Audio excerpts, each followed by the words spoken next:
تبارك الذي بيده الملك وهو على كل شيء قدير الذي خلق الموت والحياة ليبلوكم أيكم أحسن عملا وهو العزيز الغفور الذي خلق 7 سماوات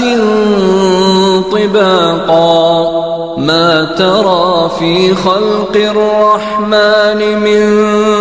تفاوت فارجع البصر هل ترى من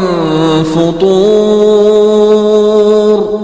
ثم ارجع البصر كرتين ينقلب إليك البصر خاسئا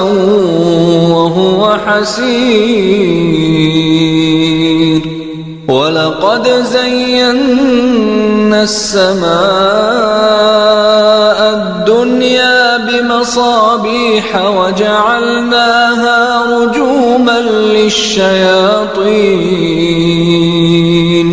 وأعتدنا لهم عذاب السعير